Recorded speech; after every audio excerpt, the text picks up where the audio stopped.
வணக்கம். இலங்கை செய்திகளுடன் நான் நிரோஷன். விரிவான செய்திகளுக்கு முன் தலைப்புச் செய்திகள். இலங்கையின் மொத்த வெளிநாட்டு கடன் தொகையானது 37 பில்லியன் அமெரிக்க டாலர்கள் என்று அரசாங்க நிதி பற்றிய குழு அண்மையில் வெளிப்படுத்தப்பட்ட விடயம். முன்னாள் ஜனாதிபதி மஹிந்த ராஜபக்சவின் இல்லத்தை அரசாங்கம் கையகப்படுத்தும் நடவடிக்கையில் இரு தரப்பினருக்கும் இடையில் இழுபறி நிலவுவதாக தகவல். மாகாண சபை தேர்தலை வரும் ஏப்ரல் மாதம் நடத்துவதற்கு அரசாங்கம் திட்டமிட்டுள்ளதாக வெளியாகியுள்ள செய்திகள். மாகாண சபைகள், நகர சபைகள் மற்றும் பிரதேச சபைகள் உள்ளிட்ட உள்ளூராட்சி அமைப்புகளுக்கு சொந்தமான 1000க்கும் மேற்பட்ட வாகனங்கள் கடந்த சில ஆண்டுகளில் காணாமல் போயுள்ளதாக அமைச்சர் தெரிவிப்பு. தொடர்பது விரிவான செய்திகள். இலங்கையின் மொத்த வெளிநாட்டு கடன் தொகையான 37 பில்லியன் அமெரிக்க டாலர்கள் என்று தெரிய வந்துள்ளது. அரசாங்க நிதி பற்றிய குழு அண்மையில் நாடாளுமன்ற உறுப்பினர் கலாநிதி ஹர்ஷ டி சில்வா தலைமையில் கூடிய போது இந்த விடயம் வெளிப்படுத்தப்பட்டது. இலங்கை பெற்ற கடன்கள் குறித்து குழு விசாரித்த போது கூட்டத்திற்கு அழைக்கப்பட்ட பொதுக்கடன் மேலாண்மை அலுவலக அதிகாரிகள் 37 பில்லியன் அமெரிக்க டாலர்கள், அதாவது 19.6 டிரில்லியன் ரூபாய் என்றும் வெளிநாட்டு கடன்கள் பெறப்பட்டுள்ளதாக கூறியுள்ளனர். அனைத்து கடன் வாங்கும் செயல்முறைகளும் தற்போது அரசு மேலாண்மை அலுவலகத்தால் மட்டுமே நிர்வகிக்கப்படுகின்றன. நாட்டின் கடன் மேலாண்மை நடவடிக்கைகளை பலப்படுத்த திறமையான அதிகாரிகளை நியமிப்பதன் முக்கியத்துவத்தையும் கோப் குழு தலைவர் நாடாளுமன்ற உறுப்பினர் கலாநிதி ஹர்ஷ டி சில்வா இதன்போது எடுத்துரைத்தார். முன்னாள் ஜனாதிபதி மஹிந்த ராஜபக்சவின் பாதுகாப்பிற்காக வழங்கப்பட்ட 2 குண்டு துளையாத வாகனங்கள் அதிகாரப்பூர்வமாக திருப்பி அனுப்பப்பட்டுள்ளது. இது தொடர்பாக வெளியிடப்பட்ட சிறப்பு அறிக்கையில் மஹிந்த ராஜபக்சவின் ஊடக பேச்சாளர் சட்டத்தனி மனோஜ் கமகே தெரிவித்த போது, நேற்றைய தினம் சம்பந்தப்பட்ட நிறுவனத்தின் மூலம் வாகனங்கள் மீளளிக்கப்பட்டது. அத்துடன் ஜனாதிபதிகளுக்கான சிறப்புரிமைகளை நீக்கும் சட்டம் அமலுக்கு வந்ததை தொடர்ந்து 5வது நிறைவேற்று ஜனாதிபதி மஹிந்த ராஜபக்சவின் அனைத்து உத்தியோகபூர்வ வாகனங்கள் மற்றும் உத்தியோகபூர்வ இலமும் ஒப்படைக்கப்பட வேண்டும் என்று அத்துடன் ஜனாதிபதிகளுக்கான சிறப்புரிமைகளை நீக்கும் சட்டம் அமலுக்கு வந்ததை தொடர்ந்து 5வது நிறைவேற்று ஜனாதிபதி மஹிந்த ராஜபக்சவின் அனைத்து உத்தியோகபூர்வ வாகனங்களும் மற்றும் உத்தியோகபூர்வ இல்லமும் ஒப்படைக்கப்பட வேண்டும் என்று ஜனாதிபதி செயலகம் செப்டம்பர் 24ஆம் தேதி அறிவித்திருந்ததாக அவர் குறிப்பிட்டார்.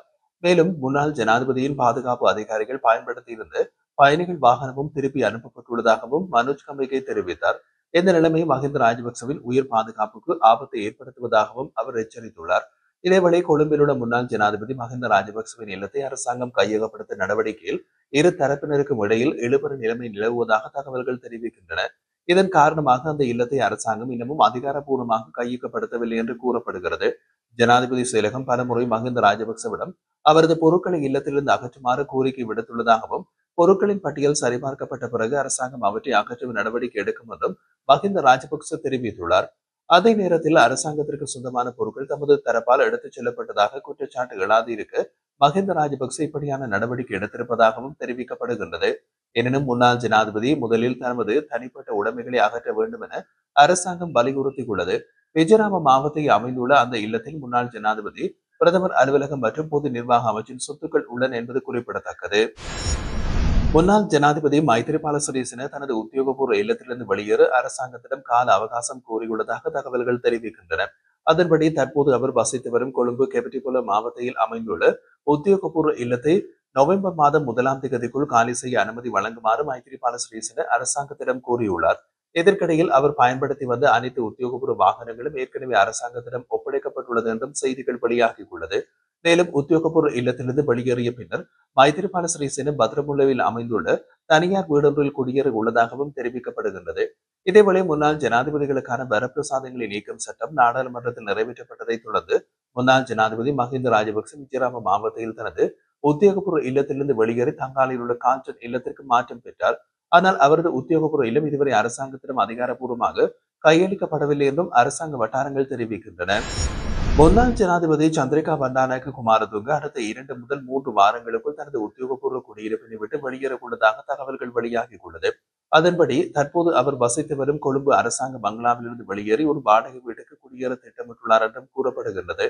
சந்திரிகா பண்டாநாயக்க குமாரதுங்கவின் உடல்நிலை சரியில்லாத காரணத்தினால் இந்த மாற்றத்துக்கான ஏற்பாடுகள் சிறிது தாமதம் அடைந்துள்ளதாக முன்னாள் ஜனாதிபதியின் செயலாளர் ஒருவர் தெரிவித்தார். இதேவேளை முன்னாள் ஜனாதிபதிகளுக்கான சலுகைகளை நீக்கும் சட்டம் மூலம் சமீபத்தில் நாடாளுமன்றத்தில் நிறைவேற்றப்பட்டதை அடுத்து அவர்களுக்கு வழங்கப்பட்டிருந்த அனைத்து சலுகைகளும் ஓய்வூதியம் தவிர்த்து ரத்து செய்யப்பட்டுள்ளது. அத்துடன் இந்த சட்டத்தின் அமலாக்கத்திற்கு பிறகு முன்னாள் ஜனாதிபதி ரணசிங்க பிரேமதாசவின் மனைவிக்கு வழங்கப்பட்டிருந்த ஓய்வூதியம் மற்றும் பிற அனைத்து சலுகைகளும் நிறுத்தப்பட்டுள்ளன என்பதும் குறிப்பிடத்தக்கது. மாகாண சபை தேர்தலை வரும் ஆண்டு ஏப்ரல் மாதத்தில் நடத்துவதற்கு திட்டமிட்டுள்ளதாக அரசாங்க தகவல்கள் தெரிவிக்கின்றன. இதனையடுத்து இந்த தேர்தலை முன்னிட்டு ஐக்கிய மக்கள் சக்தி உட்பட பல அரசியல் கட்சிகள் வேட்பாளர் தெரிவு நடவடிக்கைகளை தொடங்கியுள்ளது. குறிப்பாக ஐக்கிய மக்கள் சக்தி கட்சி மாகாண சபை தேர்தலுக்கான வேட்பாளர்களை தெரிவு செய்யும் பிரச்சாரங்களை ஆரம்பிக்க தீர்மானித்துள்ளது. இது தொடர்பாக தென்னிலங்கை ஊடகம் ஒன்று கருத்து தெரிவித்த போது, பொது நிர்வாகம், மாகாண சபைகள் மற்றும் உள்ளூராட்சி பிரதி அமைச்சர் வான்சனர் மாகாண சபை தேர்தலை தாமதப்படுத்த அரசாங்கத்திற்கு எந்தவித நோக்கமும் இல்லை என்று தெரிவித்துள்ளார். அவர் மேலும் கூறுகையில், தேர்தல் நடத்துவதற்கான சட்ட ரீதியான சில சிக்கல்கள் எழுந்துள்ளது. அவற்றை தீர்க்கும் நோக்கில் அரசாங்கம் தற்போது தேவையான கலந்துரையாடல்களில் ஈடுபட்டு வருகின்றது. இதற்கிடையில் தேர்தல்கள் ஆணைக்குழுவின் பணிப்பாளர் சமன் ஸ்ரீ ரத்நாயக்க தெரிவிக்கையில், சட்ட ரீதியான சிக்கல்கள் தீர்க்கப்பட்டவுடன் மாகாண சபை தேர்தலை நடத்துவதற்கான அனைத்து தயாரிப்புகளும் ஏற்கனவே மேற்கொள்ளப்பட்டுள்ளன. மேலும் இதற்கான நிதியும் ஒதுக்கப்பட்டுள்ளது.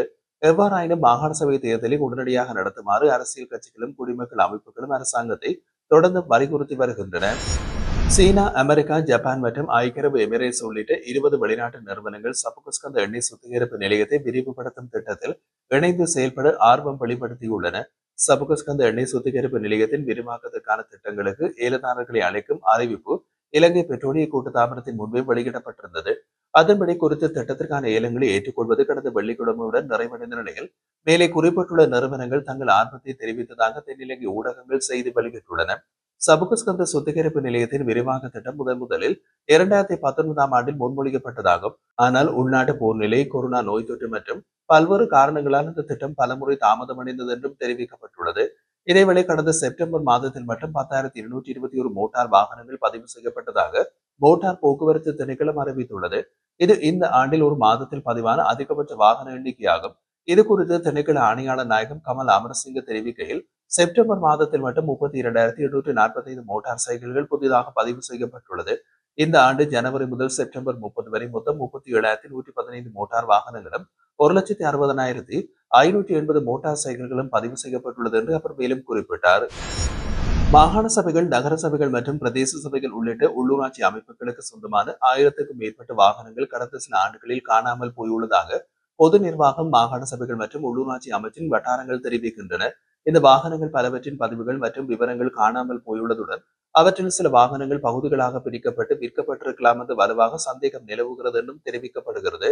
இது தொடர்பாக அமைச்சக மட்டத்தில் ஒரு ரகசிய விசாரணை தற்போது முன்னெடுக்கப்பட்டு வருவதாகவும், காணாமல் போன வாகனங்கள் அடையாளம் காணப்பட்டவுடன் அவை உடனடியாக பறிமுதல் செய்யப்படும் என்றும் அவற்றை வைத்திருப்பவர்களுக்கு எதிராக கடுமையான சட்ட நடவடிக்கை எடுக்கப்படும் என்றும் அமைச்சகம் அறிவித்துள்ளது. மேலும் கடந்த காலங்களில் உள்ளூராட்சி அமைப்புகளுக்கு சொந்தமான வாகனங்கள் சரியான நடைமுறைகள் பின்பற்றப்படாமல் பயன்படுத்தப்பட்டதையும் விசாரணைகள் வெளிப்படுத்தியுள்ளன. அதேபோல் நிறுவன தலைவர்களுக்கு ஒதுக்கப்பட்ட சில வாகனங்கள் அரசியல்வாதிகளுக்கு நெருக்கமான சாதாரண ஊழியர்களால் தனிப்பட்ட பயன்பாடுகளுக்கு பயன்படுத்தப்பட்ட சம்பவங்களும் பதிவாகியுள்ளதாக அந்த வட்டாரங்கள் மேலும் குறிப்பிட்டுள்ளன. யாழ் மாவட்ட பண்பாட்டு பேரவையும் மாவட்ட செயலகமும் இணைந்து வடக்கு மாகாண பண்பாட்டு அலுவலர்கள் திணைக்களத்தின் அனுசரணையோடு ஏற்பாடு செய்த யாழ்ப்பாண மாவட்ட பண்பாட்டு பெருவிழா நேற்றைய தினம் வெள்ளிக்கிழமை சிறப்பாக நடைபெற்றது. இந்த விழா யாழ் புனித ஜுவானியர் தேவாலயம் ஒன்றலில் தொடங்கிய கலாச்சார ஊர்வலத்துடன் ஆரம்பமாகி மாவட்ட செயலகத்தை வந்தடைந்ததோடு பின்னர் மாவட்ட செயலக கேட்போர் கூடத்தில் முக்கிய நிகழ்ச்சிகள் இடம்பெற்றன.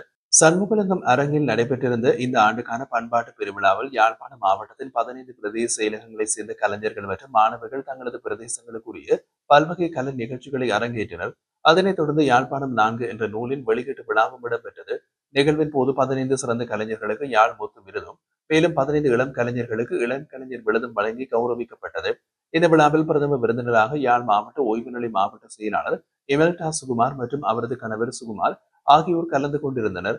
சிறப்பு விருந்தினர்களாக யாழ்ப்பாண பல்கலைக்கழக கலைப்பீடாதிபதி பேராசிரியர் கலாநிதி ரகுராம், வடக்கு மாகாண பண்பாட்டு அலுவலர்கள் உதவி பணிப்பாளர் தர்சினி நிதர்சன் மற்றும் கௌரவ விருந்தினர்களாக அளவட்டை நாதஸ்வர கலாநிதி ரத்னவேல் கேதீஸ்வரன் ஆகியோரும் கலந்து கொண்டு நிகழ்வை சிறப்பித்தனர்.